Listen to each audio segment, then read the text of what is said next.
There's only one movie that I consider to be a true timeless classic. It's the perfect combination of action, romance, drama, comedy, and just an overall amazing storyline. The name of this movie is Forrest Gump.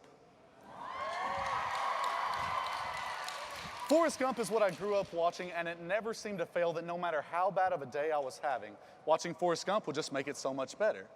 Something about the fact that this man was able to do so many great things regardless of the trials that he was facing in his life, and was able to do it in a way that really made you reevaluate the way that you were living your life was just so crazy to me. But throughout the entire movie of Forrest Gump, there's these three kind of main ideas that continue to pop up, and they are that life is like a box of chocolates, keep on running, and that's all I got to say about that. Which to me translates into bad things are gonna happen to you, but you have to push on and you have to let it go. These ideas became evident to me through the actions of my cousin Kenneth. He was my best friend in the entire world. Where he went, I followed, to the point that people legitimately thought that he and I were brothers. I idolized him, and I don't regret it for a single second. But if there was one thing that you needed to know about Kenneth and I, it's that every single Friday night during the fall, we were gonna be at that Roosevelt High School football game. And before we would ever even get out of the car, my mother would always tell us the exact same set of rules. She would say, you have to check in with me every 20 minutes, and you are not allowed to leave that gate once you get in. For years and years and years, Kenneth and I followed these rules to a T, with the exception of only one night. See, one of Kenneth's friends came up to us and he was like, hey Kenneth, you ought to come with me back to my house. And Kenneth was like, okay, so we started going. I was like, whoa, dude, you know you're not supposed to go out there. Mom's gonna get really mad at you. You cannot leave that gate. To which Kenneth started telling me the story about how his friend had this very special driver's license that required that if he was going to be driving, somebody else had to be riding with him.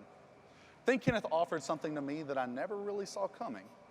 He said, Blake, you can come with us if you'd like. I thought about it for a second, but then in the fear of the repercussions of my mother, I decided, I think I'll go ahead and stay back. I'll vouch for you if Mom asks, you went to the concession stand.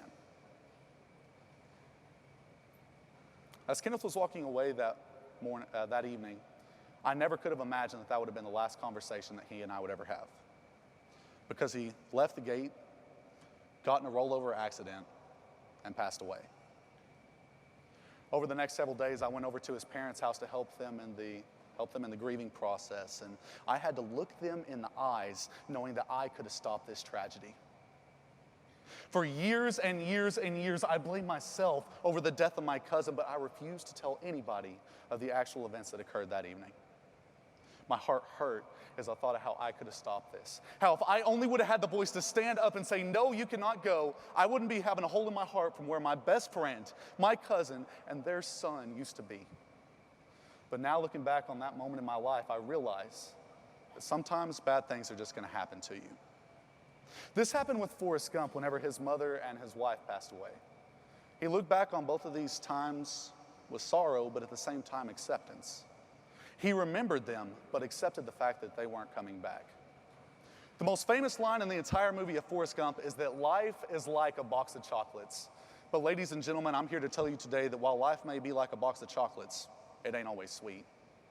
And whether you lost somebody very important in your life like Kenneth was to me, or some other tragedy has occurred to you, even though you are feeling that grief in your heart might seem unbearable, your first step to getting better is to accept the fact that bad things are going to happen. That next fall, I got super involved in all kinds of extracurricular activities. I'm talking, I was doing summer pigs, I was in the marching band, and on top of both of those things, I was also playing football. I would show up in the morning to school at around 7 a.m., and I wouldn't go home until 9 or 10 o'clock every single night. I was so focused on my school life that I didn't have time to think about anything else. I worked hard, and I refused to look back. Kind of like Forrest Gump whenever Jenny said that she didn't love him. Forrest Gump, rather than just sitting here and sulking in his own sorrow, he got up, went outside, and he went for a little run. And he ran for 3 years, 2 months, 14 days, and 16 hours. When reflecting on this time of his life, Forrest Gump said, Mama told me sometimes you had to put the past behind you before you can move on. Which I think is what his running and my activeness in high school was all about. You have to put the past behind you, and you have to push on. You cannot stop and sulk about the pain that you are feeling in your heart. You have to get up and you have to move forward. And whether that means running across America, becoming super active in school, or just something that keeps your mind off everything else, you have to push on and not let the trials of yesterday affect who you are today. The evening before I left for state convention this last year, I finally decided that I was going to tell my parents about what actually occurred that evening. So we sat out on the back porch and I told them every single event preceding my cousin's death. I told them about how I felt like I had the power to stop him. And we sat out on the back porch for quite some time and we talked about faith. We talked about how everything happens for a reason. And I went to bed that night feeling content. But I knew that there was still one more thing that I needed to do. So the next morning, as I was leaving for Corpus Christi, I decided that I was going to stop by my cousin's grave. And I stopped there and I sat down and I talked to him for a while. I told him about everything that had happened since he passed away. I told him that I was running for state office. And then finally, I just sat back and I thought. I thought about all the good times that we had. I thought about the bad times. I thought about how much I missed him. And finally, I began thinking about that night that he passed away. Ladies and gentlemen, it took me until just a little over a year ago today to realize that nothing that I would have done that evening would have stopped my cousin from going out with his friends. Nothing that I would have done that evening would have stopped my cousin from being in the grave. It took me 5 years to realize that I still had not let my cousin go, so I did. I stood up with a new weight lifted off my shoulders, and I drove away that day, yes, with a tear in my eye, but for the first time in a long time, with a truly happy heart. This happened with Forrest Gump as he closed every single one of his stories. He would say, "Now that's all I got to say about that." Almost as a way to remind himself that he had let that memory go, that nothing that he could do or say now could change what had happened. You have to reflect on that moment that brought you tragedy, either by yourself or with someone that you trust. Let them know what you're feeling and get their opinion on what could help. Your pain, you have to accept the fact that your pain cannot bring them back, and nothing for that matter can bring them back. You acknowledge the past and you learn from it, but then you let it go. I tell you this story today not to make you feel bad for me, but so that you can learn from what I've gone through.